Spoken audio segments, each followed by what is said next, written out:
Welcome, fellow bookworms, to Tibra's Den. My name is Whitney, and today is March 1st. I'm getting ready to film my wrap-up but before I do that, I wanted to just jump on, because this week I'm going to be having my pets pick what I read, and so I just wanted to get that first roll done, see which pet is picking and what book I'm going to be reading before I kind of get into my wrap up and such, since I was already filming anyway. And so basically I've done this before, but I just had each pet pick a book. I did it for my birthday this past year, and this time I'm going to be randomizing the pets. So I have 7 pets. We have 4 dogs and 3 cats. And I'm just going to go oldest to youngest as far as the dice roll. So if I roll a 1, I'll insert their pictures here so you can see who I'm talking about. But if I roll a 1, that will be Boo Boo, who is the oldest. She is 11. If I roll a 2, that will be Marley. I think he's 10 this year. If I roll a 3, that will be Adeline, one of the cats, who is also 10. She's the same age as Marley.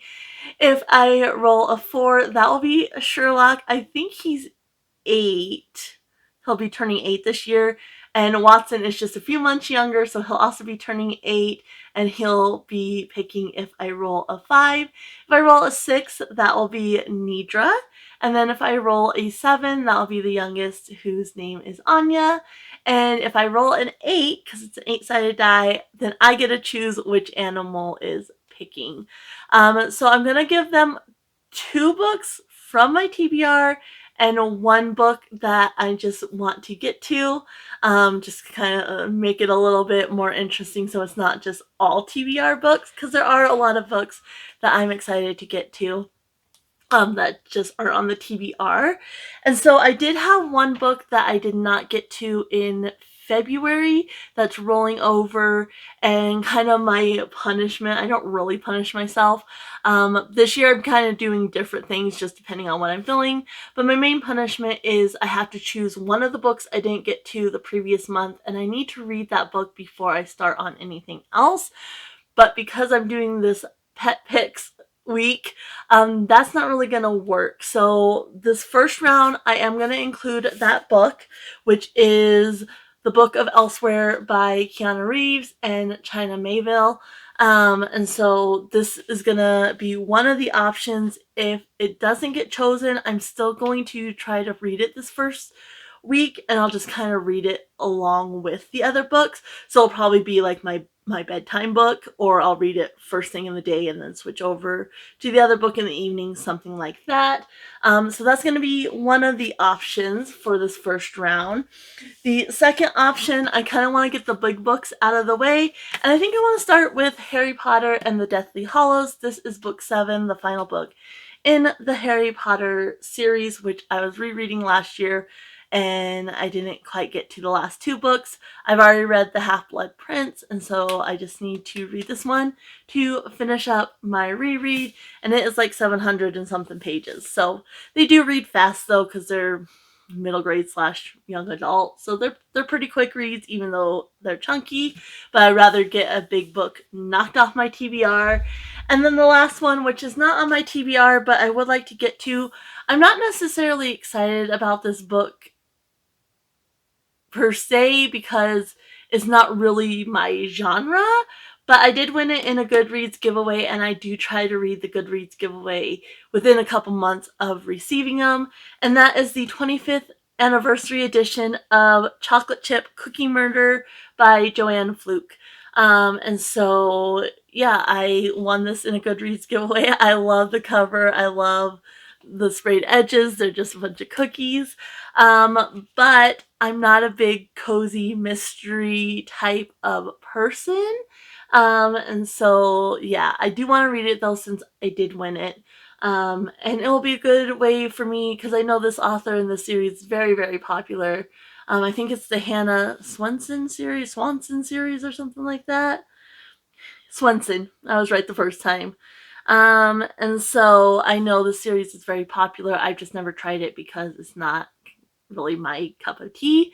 So this will be the third option.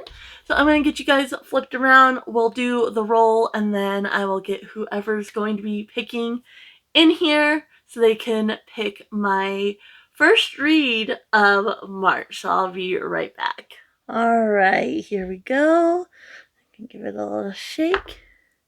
And 6. So that is Nidra. She's not really focused there. So number 6 is Nidra. So let me go get her and we'll have her choose a book. Wait. Release!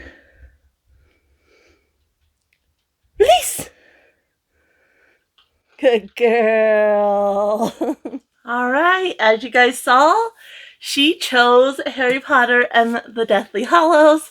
So a chunky one, but like I said, it will feel good to get this one off my TBR right away because it is so chunky. It's the second biggest book on my TBR. I do have a bigger book, but I'm excited to start with this one and wrap up my reread of the series. So basically, in case you live under a rock, Harry Potter is a boy wizard, and when he was a baby, this dark wizard tried to kill him, and it kind of backfired. And so he grew up in the normal world, and at 11, he gets this letter from Hogwarts, where he was raised by his aunt and uncle because his parents died, but he lived. And so he gets this letter, and I don't know why I'm explaining it so hectically. Basically, he gets this letter, and he goes to Hogwarts School of Witchcraft and Wizardry. And so each book is a year, and in this world, 17 is when they come of age, and that's their last year of school. And so each book is a year of their schooling, but there's also the underlying plot throughout the series of this dark wizard and such. So this is going to wrap up that series. So I will be back with my thoughts on this, and we'll have the next animal choose once I finish this one up. All right, it is Tuesday the 4th, I believe, and I am still currently working on Harry Potter and the Deathly Hallows by J.K. Rowling. I took off the dust jacket, but I do have just under 200 pages left. I will finish it, within the next couple hours for sure. And so I wanted to go ahead and choose my next book before it got dark. But this one, I'm not entirely sure I've ever actually reread this or not, because it's not familiar to me other than what was in the movie. But the parts that they took out that weren't in the movie is not familiar to me at all. So I'm not entirely sure I have ever reread this one. And if I have, it was maybe once or twice. Because like I said, the other ones I used to reread them each time a new book came out. And so I reread the other ones a lot. But this one in particular, it does not feel familiar at all past what's in the movie. But I am really enjoying it. I think the movies have done a really good job with the books. We rewatch the movies every year, basically. And so rereading the books, like the movies stuck pretty close and you can see what they took out and it made sense. In this case, like you lost a lot of the depth and explanation for things. You didn't get those in the movie and you do get them in the book. So I really do appreciate that. I've been enjoying rereading this for sure, and I will finish that up, like I said, shortly. And then I'm gonna go ahead and read the Tales of Beedle the Bard, because that's the book that Hermione gets in this one, and it's super short, so I'll be able to, read that really quickly as well. And I want to read it now because this is the last book I have in the series, and so it makes sense to read this now. So I'll also be adding this on. But like I said, I do want to go ahead and pick my next book. So I'm going to go ahead and show you the books I'm going to give as options. Then we'll roll to see which animal I get, and then we'll have them choose. But the first book I'm going to be giving as an option is Lightlark by Aster. This is not officially on my TBR, but I've been trying to read it because it was a Christmas gift. And Áine at Aster Reads, when I'm filming this, which like I said is March 4th, just came out with her TBR video, and the viewer prompt is a gifted book. So this would be perfect to fulfill that prompt, which is why I'm adding it in here. And I really am interested in reading this. That's one option. The next option is going to be a super quick, super easy one. Since it's taken me 4 days to read the Harry Potter book, this would be great. And that's Lord Olympus Volume 1 by Rachael Smythe. This is like a graphic novel comic book. And so this would be really nice because I could knock it out quickly and get another roll in tomorrow. And then the last one I'm going to give as an option is Like a River Glorious by Ray Carson. This is book 2 in the Gold Seer trilogy. And I tried to get this read multiple months last year, didn't get to it, and put it on March's TBR.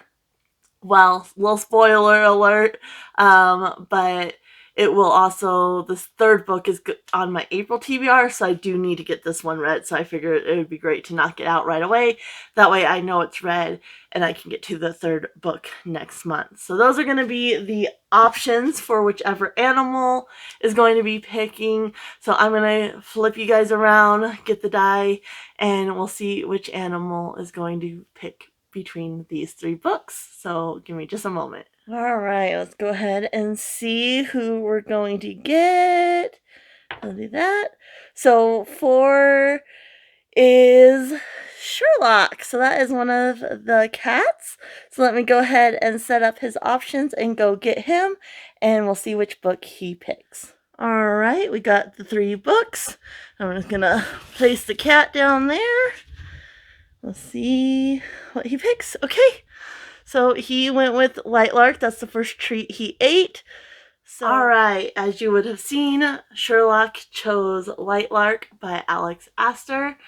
And this is the one that I got for Christmas that I've been trying to get read. And it will work for Áine at Aster Reads viewer prompt. So that'll be great to have that prompt fulfilled. And plus, I just really want to read this. And so even though it's not helping me move on in my TBR, I think I'm going to enjoy this. So basically, this one says, welcome to the Centennial. Every 100 years, the island of Lightlark appears for only 100 days to host a deadly game, where the rulers of 6 realms fight to break their curses and win unparalleled power. Each ruler has something to hide. Each curse is uniquely wicked. To break them and save themselves and the realms, one ruler must die.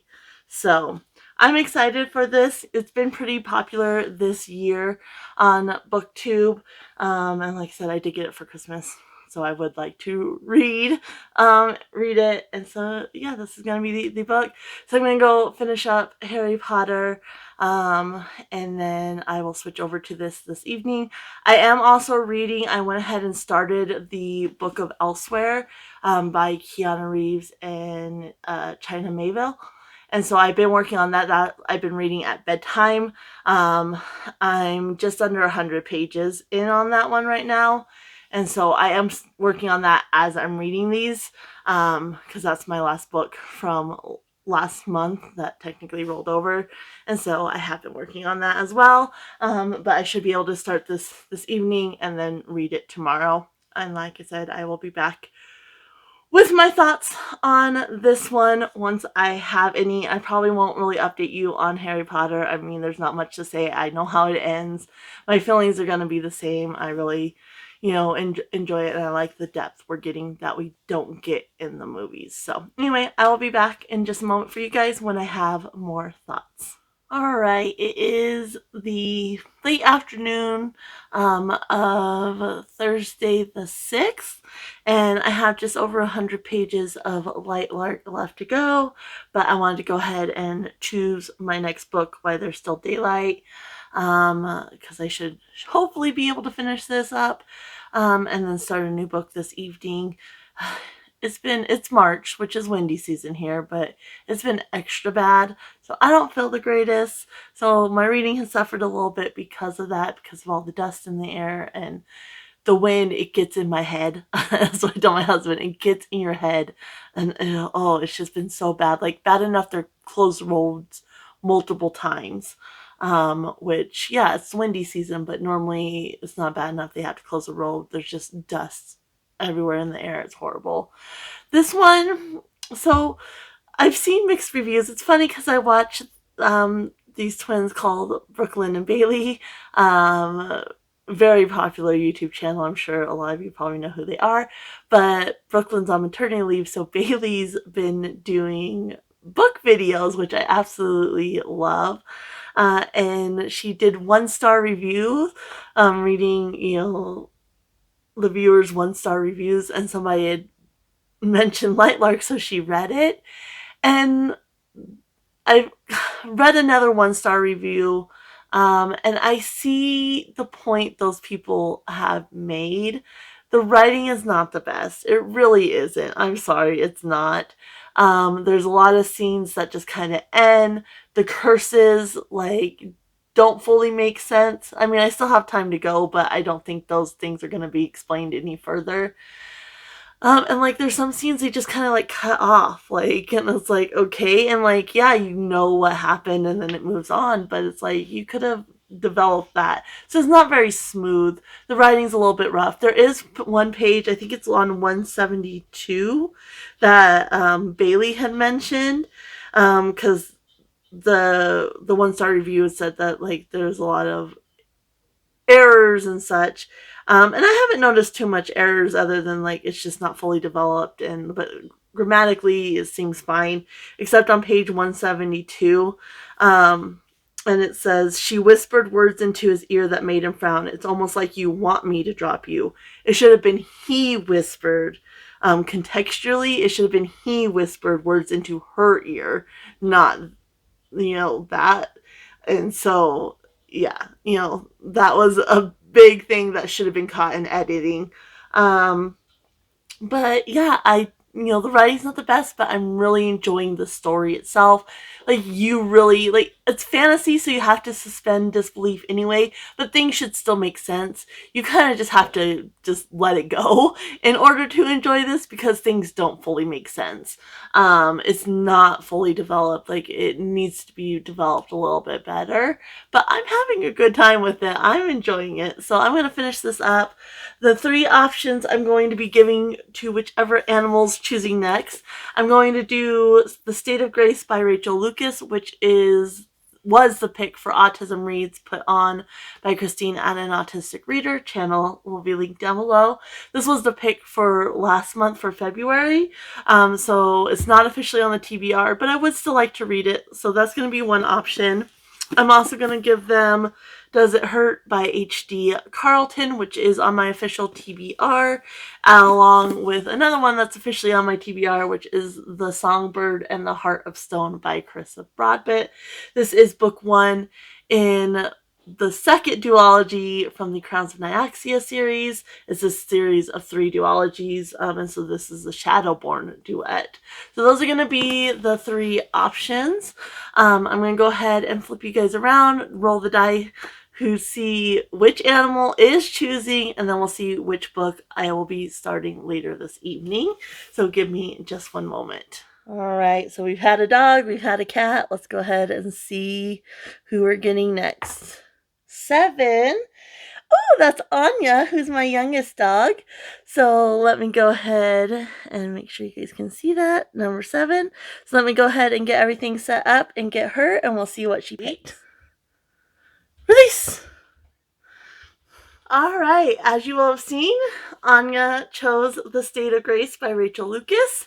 So it's not helping me complete my TBR, but it is getting some of those extra ones that I wanted to get to off, and this one should be super easy. I believe it's young adult, but it says, Sometimes I feel like everyone else was handed a copy of the rules for life and mine got lost. Grace is autistic and has her own way of looking at the world. She has a horse and a best friend who understand her, and that's pretty much all she needs. But when Grace kisses Gabe and things start to change at home, the world doesn't make much sense to her anymore. Suddenly everything threatens to fall apart, and it's up to Grace to fix it on her own.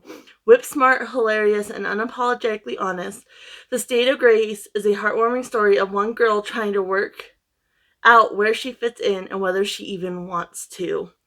And so yeah, this is super short. It's like 213.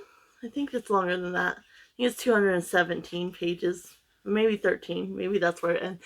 I don't know. It's just over 200 pages. Yeah, it's a little bit. 217 pages is where it ends. So super short, and it's YA, so it should read really quickly. And so I'm hoping I can actually knock this out tonight and then have a new book for tomorrow. I am going to go ahead and do this through next week because this week has been a little bit of rough. And everything. So I was supposed to visit my grandparents tomorrow, but with this wind and such, I was like, I'm not coming down. I'll try to visit you next week. So I think I'll do it through next Thursday, and Thursday will be the last day of this, because I'll visit my grandparents on Friday, and then that will just kind of wrap this up. But I just want a little bit extra time because I did start, with a big old chunky Harry Potter book.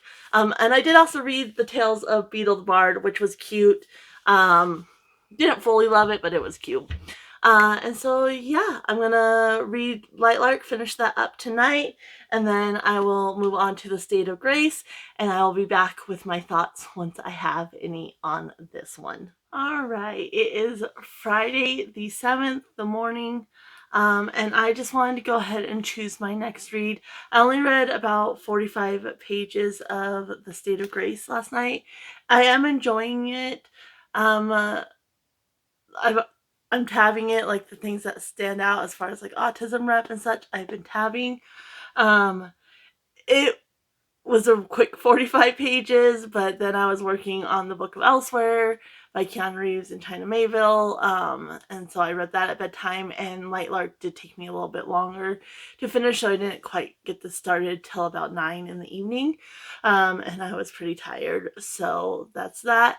But today's supposed to be windy again, and I just kind of wanted to do a recap because I don't think I've been the most coherent. So I'm going to do a recap of what I've read so far, and then we're going to go ahead and pick my next read for after The State of Grace, because I should definitely be able to finish this by this afternoon, and start in on something else. I just wanted to kind of go ahead and do that. Well, let's go ahead and start from the top. So the first book I did Nidra picked was Harry Potter and the Deathly Hallows, which is 752 pages, so it was definitely a chunky one to start with. This one did not feel as familiar to me as the other ones. I'm not entirely sure I've ever actually reread this one or not. I think I've at least reread it once, but it's probably early on, like not long after I read it the first time. And so it didn't have that familiarity like the other books did past what they put in the movies. And out of all the books, I think the movies didn't capture this one. I think the movies did a pretty good job with every book, like what they took out made sense and everything. But with this one, it just lost a lot of that depth and explanation. Like if you've read the books and then you watch the movies, but like it's been a long time since I've read the books, and even though I rewatch the movies basically every year, like a lot of that was lost. And so I really liked getting that depth and that explanation. So had a great time with that one. Nidra did good. And then I went ahead, and after that one, I read The Tales of Beedle the Bard by J.K. Rowling again. Same thing. And this was a good one to read right after reading The Deathly Hallows, because this is the book that Hermione gets. And so it has like several different little like fairy tales from the Wizarding World, including The Deathly Hallows, the Three Brothers. And it also has like explanations from Dumbledore. and then footnotes from I think Hermione probably, and because she's the one that translated this from runes. And then J.K. Rowling also inserts stuff in there. And it was cute. I like the little fairy tales. I didn't really think Dumbledore's bit really added all that much to him, but it was nice to have that there. And then the footnotes didn't really add anything extra. So it was a cute little one that went along with reading the Deathly Hallows that I really enjoyed having it on hand to do that. Then I did finish Lightlark last night, and this one, it is not well written. I ended up giving this one 3 stars. It is not very well written. It's enjoyable. Like, it is enjoyable, but it's not well written. Like, some scenes, there's one in the ballroom, and she's kind of with King Oro, and then it all of a sudden just cuts off. Like, there's scenes that don't really actually wrap up. They just kind of cut off. There's another scene in the garden, and they each have a curse, which the curses, there's kind of flaws and like, stuff that's missing from the curses. The Centennial, like, the whole point is one of them needs to die, but why haven't any of them been killed in the other 4 Centennials? You know? Like, there's just things that weren't fully developed and kind of left hanging. And like, there's this one garden scene where one of the curses comes into play, but she never explains, like she does say, like, the person doesn't come out, like he's in the room closest, but she doesn't explain how he then does what he does next, you know? And so little things like that, like just a little bit of flaws in explanation and development and such, and in sense, like, I get it's a fantasy, so any fantasy you kind of have to suspend disbelief, but it should still make sense. And in this case, a lot of it didn't. On page, I think it's 172, there was that big error where it should have been Oro speaking, and the author has her speaking. And so there was that. I also looked up, the name's supposed to be pronounced Isla. Like, I saw it on some reviews. The one review had listened to it on audiobook, and they brought it up, like, that it's pronounced Isla, but it's spelled Isla.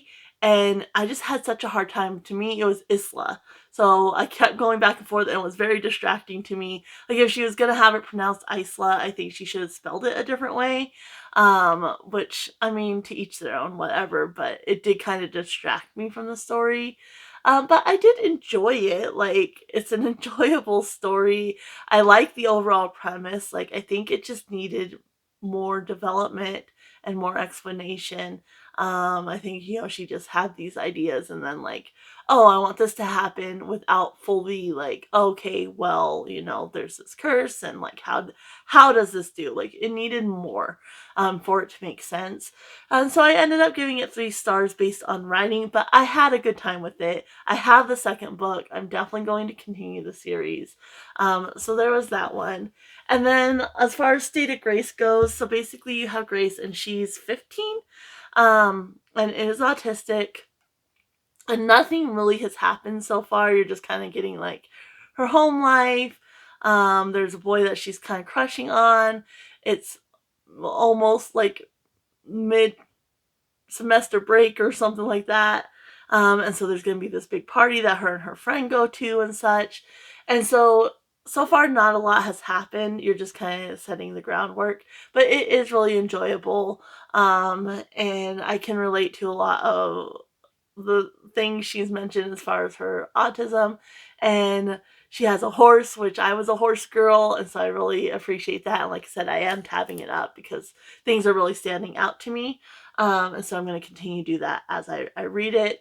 And so, yeah, I'm not really sure where the rating is at this point because not a lot has happened. It's definitely, I don't think, going to be a 5-star, but it might either be a 3 or 4-star right at this point. So there's that. So I'll finish that up, like I said, today, and then by this afternoon I'll be able to read the next book. So I got 3 options here. Again, 2 from my TBR and 1 that's not. So the one that is not from my TBR is the Hoppy Survival Kit by Thomas Emails. This is the other book from Christmas that I've been trying to get read. I got 4 books, but this is one of 2 that I've been trying to get read. Lightlark was the other one. So I want to go ahead and give this as an option as my, not on my TBR, but I would like to read it book. Then we have To Fetch a Thief by Spencer Quinn, which is just a little like cozy mystery told from the dog's point of view, which I love. And then we also have Heartless by Marissa Meyer, which I'm very excited to read because I love the Lunar Chronicles by this author. And this is kind of a Alice in Wonderland retelling. So those are going to be the 3 options. I'm going to spin you guys around, roll the die to see which animal is picking, and then get them on in here. All right, so we got our die. Let's go ahead and see which animal is picking. 5. So that one is, who's number? Oh, that's little Watson. So that is Sherlock's little brother. So let me go ahead and get stuff set up, and then I will grab him. All right, got little Watson. Let's see if he'll choose a treat. Oh boy. All right, so as you'll have seen, Will Watson chose To Fetch a Thief by Spencer Quinn. I've gotten a very nice variety of books. They've all chosen very different books, which I absolutely love. So this is, like I said, a little cozy mystery. This is actually book 3 in the Chet and Bernie series. I've read book 1. I haven't read book 2, but I don't think it really matters. And I've just kind of been picking them up as I come across them at thrift stores, which is why I don't have book 2. But it says, Chet has smelled a lot of unusual things in his years as trusted companion and partner to P.I. Bernie Little, but nothing has prepared him for the exotic scents he encounters when an old-fashioned traveling circus comes to town. Bernie scores tickets to this less-than-greatest show on Earth because his son Charlie is crazy about elephants. The only problem is that Peanut, the headlining pachyderm of this particular one-ring circus, has gone missing, along with her trainer, Uri DeLith. Stranger still, no one saw them leave. How does an elephant vanish without a trace? At first, there's nothing Bernie and Chet can do. It's a police matter, and they have no standing in the case.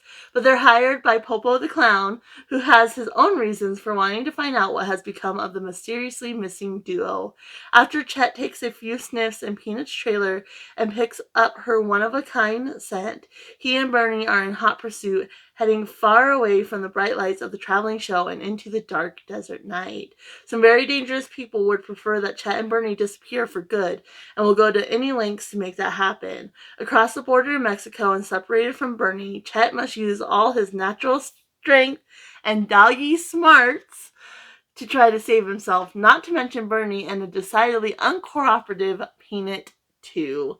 To Fetch a Thief shows why readers everywhere have fallen head over paws in love with Chet and Bernie mystery series. So, I'm excited. I was not expecting this one to win, honestly. I mean, it's all chance. It just depends on what treat catches their eye first.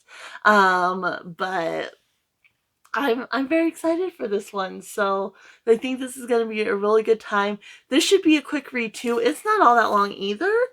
I think it's under 300 pages. Okay, it's just over 300 pages. It's 307. But it is a cozy mystery. It's gonna read really fast. So I might even be able to choose another book tonight, which would be awesome. But we'll just have to wait and see. I'm gonna go ahead and get settled. I have to do bills and all that good stuff today. So I'm gonna do that, and then I'm gonna get tucked in reading. And I think it's going to be a really great day of reading. I think these are both going to read really fast, and they're both light and easy enough, which is perfect with the wind because my brain has not been functioning. Like the wind just, it gets in your head. Like I hate the wind, I despise it, and it's been extra bad this year. Like we know March is the windy season. We know we're going to get a lot of wind, and it does irritate me, but the dust in the air, I've been having trouble breathing. Like it's just extra bad this year. So having a couple nice, easy books to dive into is going to be perfect. So I'm going to go do that, and I will be back in just a moment for you guys to give you some more thoughts. All right, it is Sunday the 9th, I want to say is what it is. Excuse me. It's the morning, and I am still working on To Fetch a Thief by Spencer Quinn. I've only read about a third of the book. I'm just over 100 pages. I just, Friday night, I decided I wanted to cross-stitch a little bit, and so I didn't read. I only read like 30 pages on Friday, and then read, what I'm up to last night mainly, because I decided I just wanted to kind of play World of Warcraft, and then we went grocery shopping, kind of impromptu. So my point is, I haven't been reading much this weekend. I'm kind of just taking it easy. So I am still working on this, but I wanted to go ahead and choose my book. This will be the last choice of this video, because I only had one more set of 3 left. That's on my TBR, and plus one extra that I really want to try to get to. And so I thought this would be a good place to end this video since I only have those 3 left. I mean, I could, go through the other options again. But for this one, the first option is going to be Lair of Dreams by Libba Bray. This is book 2 in the Diviners series. And yeah, kind of a chunky one. It might take me a little bit, but this is on my official TBR. Then we have The Mysterious Benedict Society by Trenton Lee Stewart. This is a middle grade, and it sounds like it's going to be a lot of fun. Again, officially on my TBR. And then the one that's not on my TBR is the choice for this month's autism read, and that is Áine on the Edge by AJ Sass. So I think since we have Boo Boo, Marley, and Adeline haven't chosen a book, I think I'm going to do just those 3. So Boo Boo will be 1 and 5, Marley will be 2 and 6, Adeline will be 3 and 7, and then my choice will be 4 or 8. And so if we roll any of those numbers, that way we can get one of the animals that we haven't gotten yet, and the other 2 just won't get a pick. But they'll get a pick some other time. So yeah, let me go ahead and spin you guys around to do the dice roll, and we'll see who's choosing. All right, here we go. Just shake it. Okay, so 7, that is going to be Adeline. So let me go ahead and snag her, and we'll see what she picks. Okay, there's that one.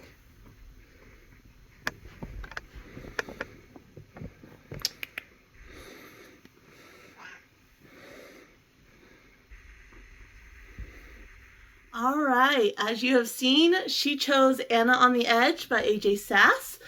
So this is a middle grade, and I think it's going to be super cute and super easy to read. So Áine is juggling 2 different identities on one slippery sheet of ice. 12-year-old Áine Marigin, the reigning U.S. juvenile figure skating champion, is not a frilly dressed kind of kid. So when Áine learns the next season's program will be princess themed, doubt forms fast. Still, Áine tries to focus on training and putting together a stellar routine worthy of national success. Once Áine meets Hayden, a transgender boy new to the rink, thoughts about the princess program and gender identity began to take center stage. And when Hayden mistakes Áine for a boy, Áine doesn't correct him and finds comfort in this boyish identity when he's around. As their friendship develops and with a major competition approaching, Áine must decide whether telling everyone the truth is worth risking years of hard work and sacrifice. Debut author AJ Sass delivers a heartwarming and unforgettable story about a non-binary character navigating a binary world. So this is going to be a really great read, I think. I hope so anyway. If nothing else, it's middle grade, so it should be quick and easy. So yeah, I'm going to be finishing up To Fetch a Thief today, and then I probably won't end up starting this one till tomorrow, but we'll just kind of see where the wind blows me. But I will be back either way with my thoughts on both the books once I finish them. So for you, it will be just a moment. All right, so it is Monday the 10th, and I have not finished. I haven't finished To Fetch a Thief, but I just have about 100 pages left. And so I will be finishing this up today. I just kind of wasn't feeling reading over the weekend, so I didn't really push myself. I ended up doing some cross-stitching, playing some World of Warcraft, stuff like that. And so, of course, I haven't even started Anna on the Edge at all. Those books are all out yonder, ready to snuggie in after I get some chores done today. So I still need to read those. But I didn't feel quite right not having Boo Boo and Marley choose some books. And it's just after the win last week, I'm not feeling the greatest. It's just been kind of a crap week. And so I decided I just kind of want to snuggle up with the books after I get some chores done. I'm just snuggling up with some books, and I'm planning on reading the rest of the time. I already got Boo Boo in here ready to pick. So Boo Boo is going to be picking between. So I kind of just went through the ones that didn't get picked. And so she's going to be choosing between The Mysterious Benedict Society by Trenton Lee Stewart.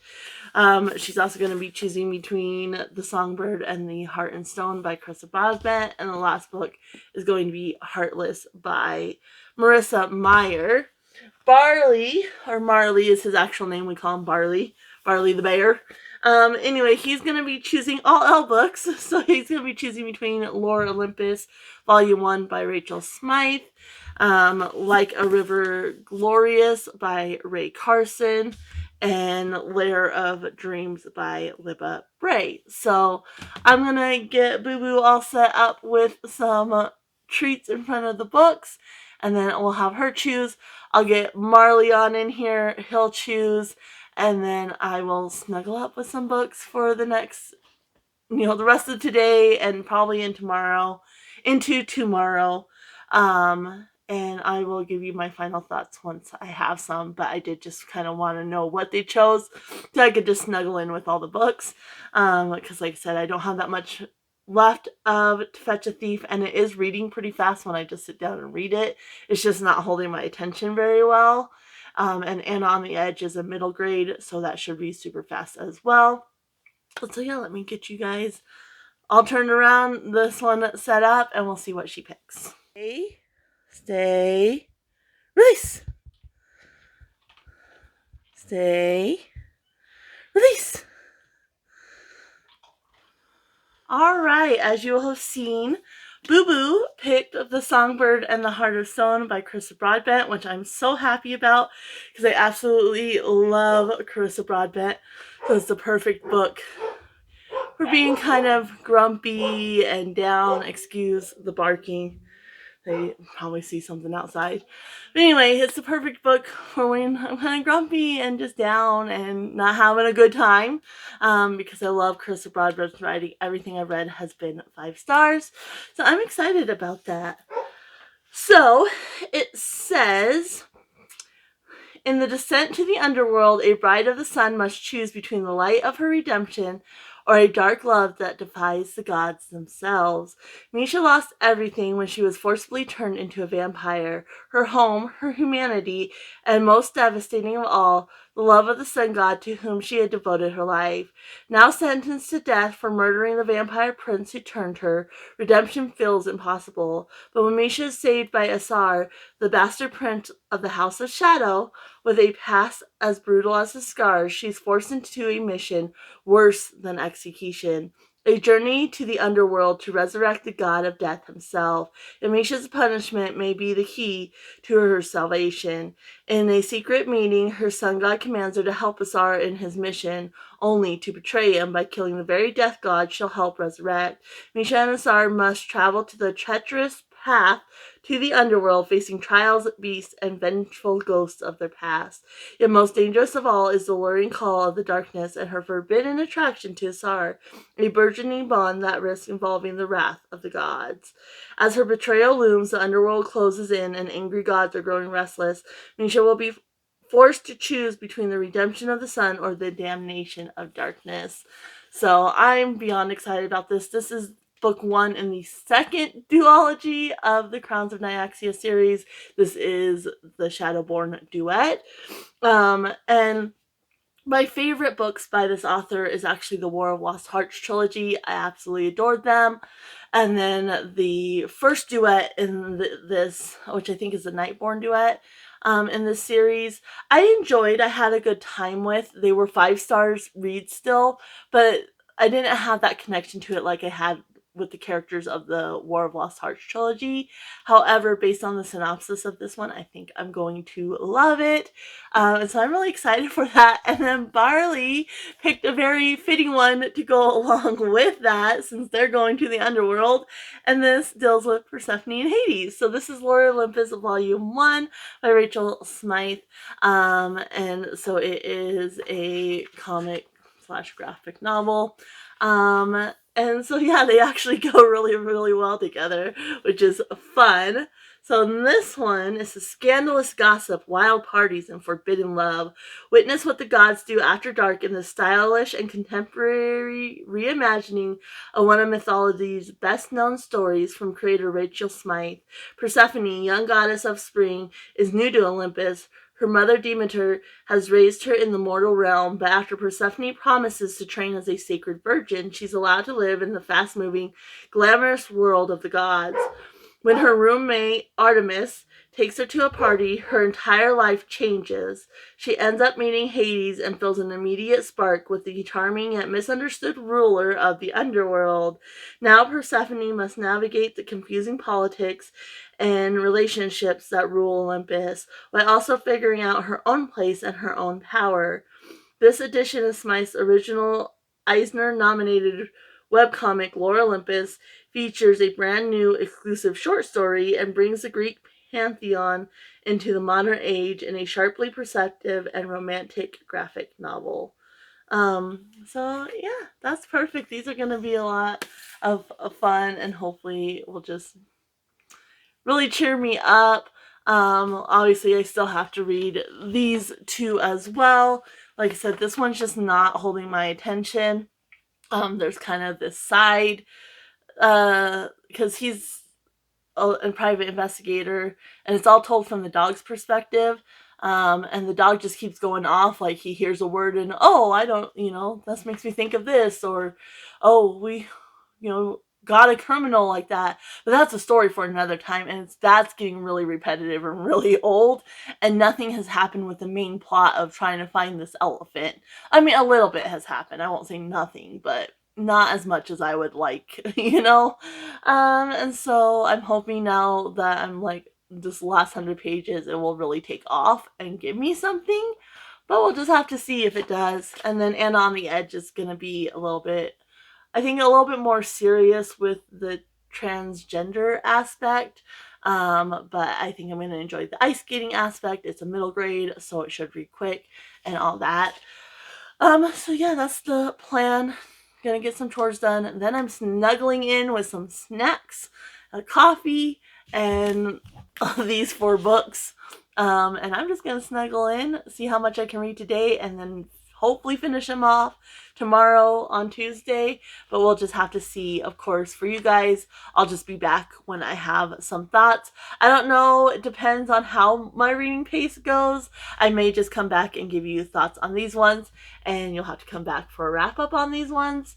But we'll just see if I get all my reading in and jump back on here tomorrow and all of it's read. I might talk about them all. So that's it for now, though, and I will be right back for you guys.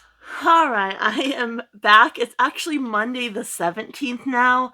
I did finish up the books last week, but it's been windy again, and I just wanted to read, and I wasn't up to filming, and then I went and visited my grandparents, and then I just kind of had a chill weekend playing World of Warcraft and everything like that. So I am back. I have finished all the books, so let's go ahead and talk about the books that I've read.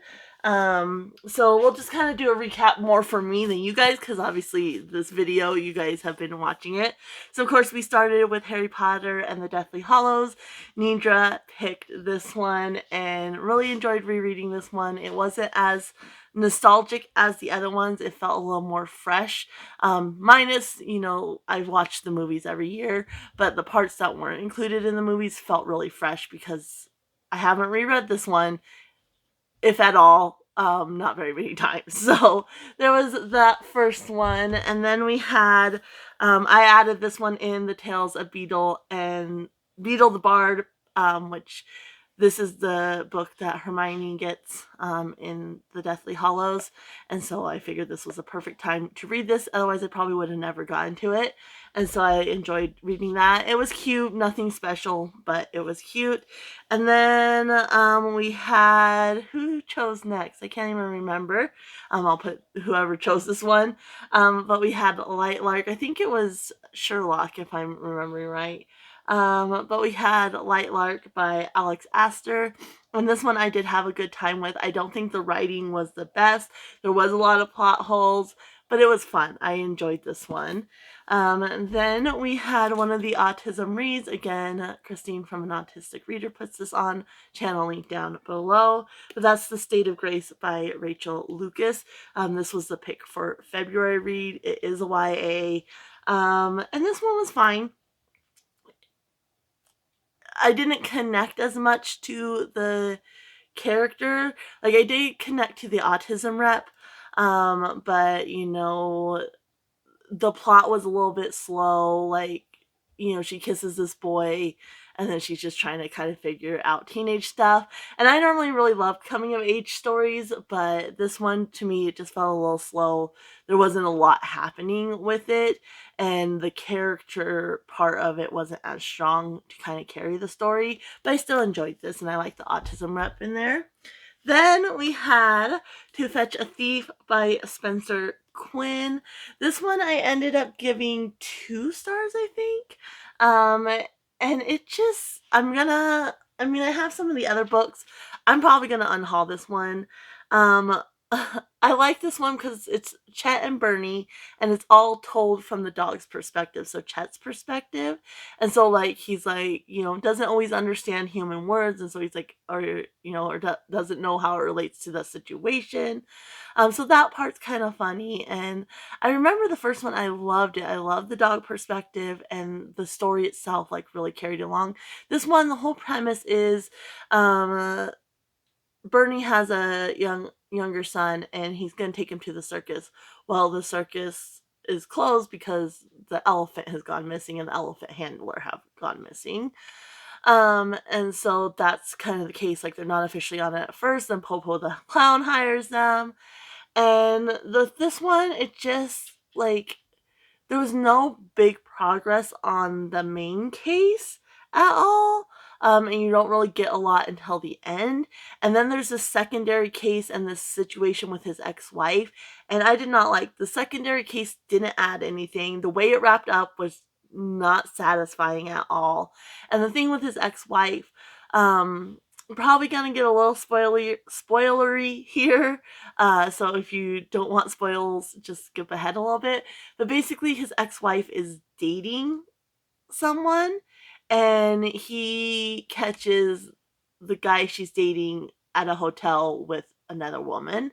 And that whole situation, he's like, they end up going away, and he proposes, and so now they're engaged, and he's just like, this has to work for her. Like, her second marriage, it has to work, because I screwed up the first, her first marriage, and so this has to work. But it's like, you don't realize this guy's, gonna be part of your son's life too. Like, so, and plus, like, you had some love for this woman, and you guys seem to get along not great, but, somewhat. Like, do you not care about her at all? You want her with this douchebag?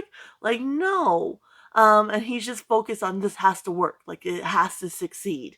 And on, how can I make this marriage succeed? It's like, it's not your marriage. And do you really want somebody that does that in her and your son's life? And so that was just weird, and I didn't like that. And like I said, the main plot with the elephant just kind of lagged. and we don't get anything. And then Chet was getting on my nerves because every, words would remind him of something. And so a lot of times it would remind him of a case. And so he would go off on, oh, well, this case, but that's a story for another time. And it was throughout the whole book, not an occasional one off. It was constant throughout the whole book. And by the end of it, I was just so sick of Chet. I was just like, no. So I do have a couple, like 2 more that are later in the series that I found at thrift stores. This one I'm unhauling. I am keeping the first one because I enjoyed the first one. And I'm going to give the other 2 a try, but this one was a dud for me for sure. Then this one wasn't part of... Here's Áine. She wants to be up here. This one wasn't a part of the actual challenge, but I had it as an option for Nidra to pick from with the Deathly Hallows, because this is my last rollover from January or February rather, that I didn't get to. And so I needed to read it this month because kind of my rules is if there's a book I don't get to from my game TBR, I need to read it.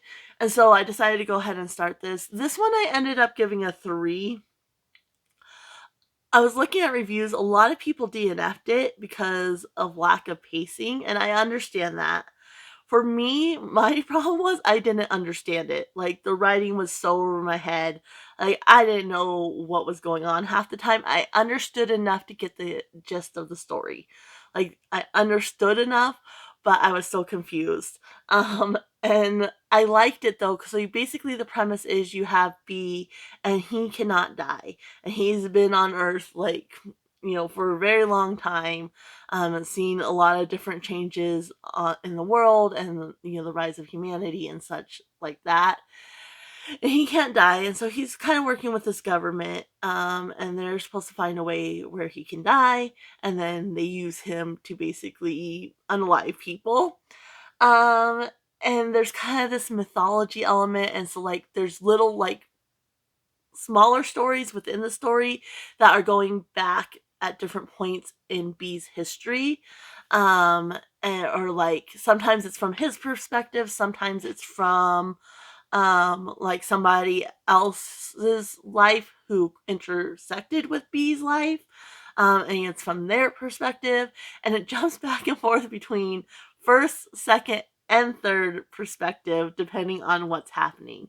And I like those shorter little snippets with whether it was from B or from somebody else, but I didn't like really the present day perspective, and that one was confusing, and that one would jump around too from different people and different things going on.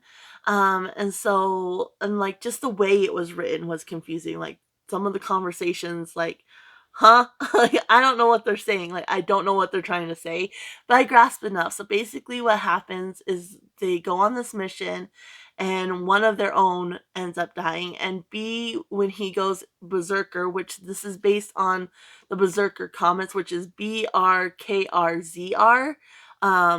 by Keanu Reeves and a bunch of other people, is based on those comics. And so when he goes berserk, he doesn't know. Like, he doesn't know what he's doing. So his own people are at risk just as much as the enemy people are. And so one of their own ends up dead. But then there's a sign of life. So they have to like dig into this collapse and find him. And he is living, but he was dead. So now there's this whole mystery of like, well, what happened? And there's like this pig that's the same as B, that has just been alive for a very, very long time and cannot die. And so they're trying to figure out this mystery of, what happened with this soldier and why he came back to life. And then, the ongoing mystery of kind of surrounding B, and this pig. And so it's like a deer pig. I don't know. But anyway, it was kind of interesting, and I like the gist of the story, and I really enjoy, like I said, those smaller stories within that look back on B's life. And he has different names as well.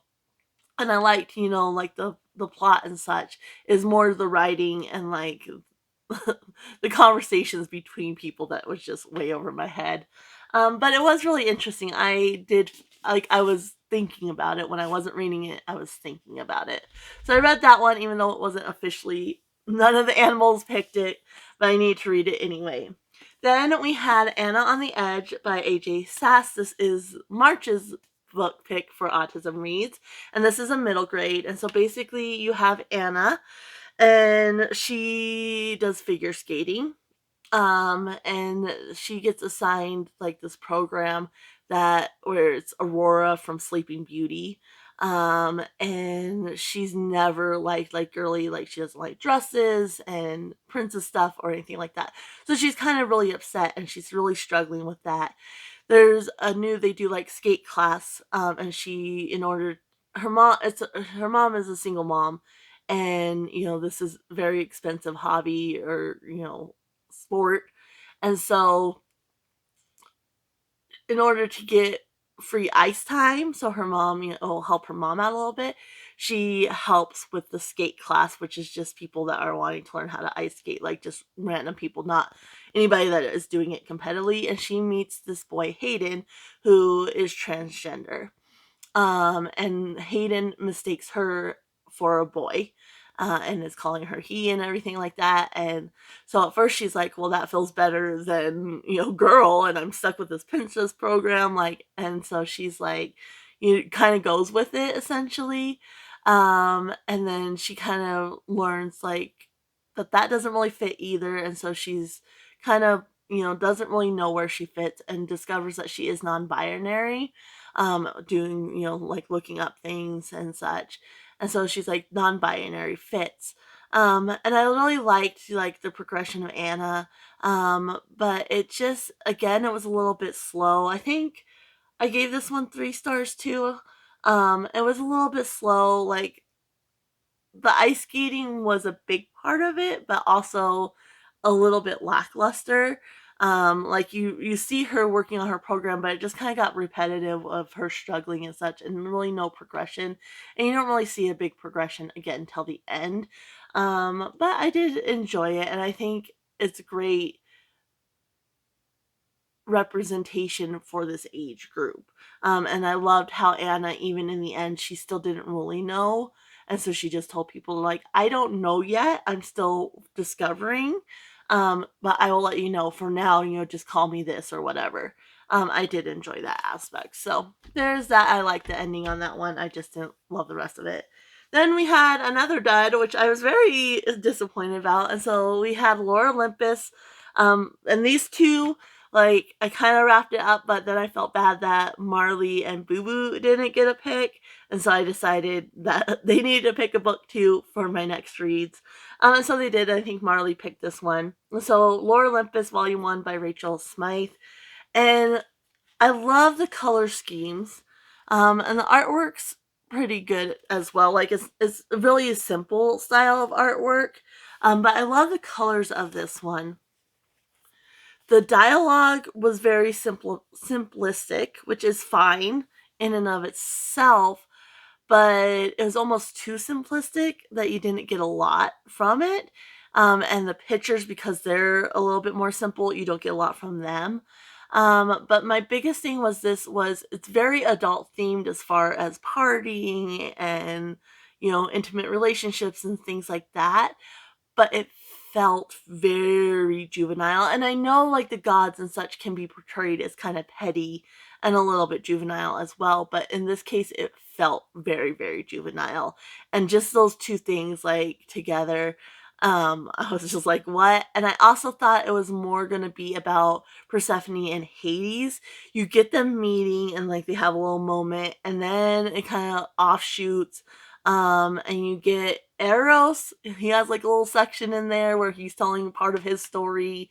And then you get Artemis's brother, which I can't remember his name right now, but and there's, a scene where she is basically assaulted by Artemis's brother, like full on grape, basically.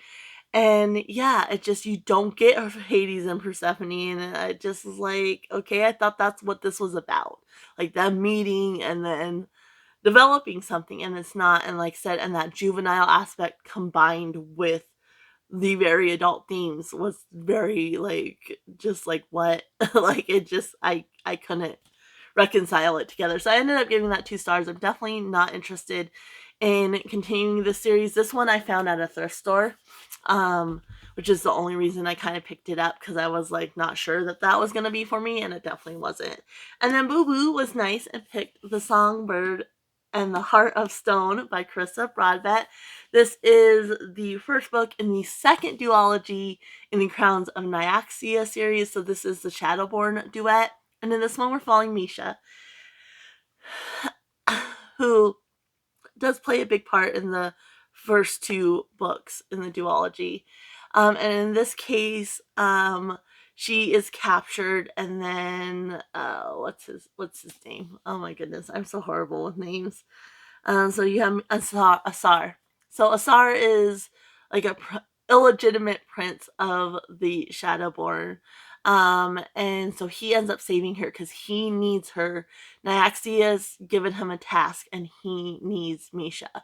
And so basically he saves her, and then they go on this journey through the underworld, and there's different levels, which I love that aspect.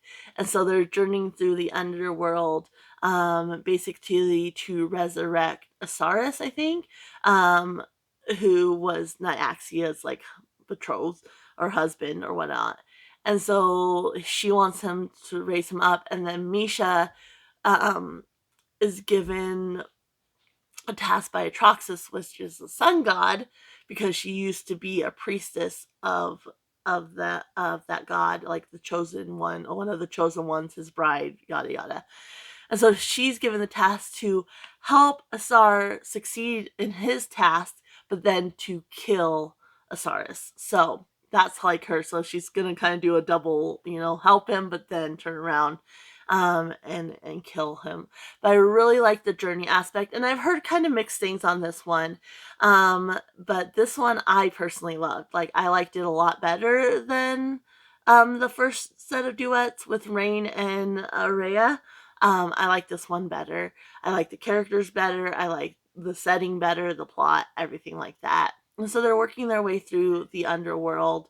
And I like they're both scarred, and I really liked how that played a part in it. And you really see Misha, she's been groomed by this sun god. Like, from the time she's 8, she's been groomed by him.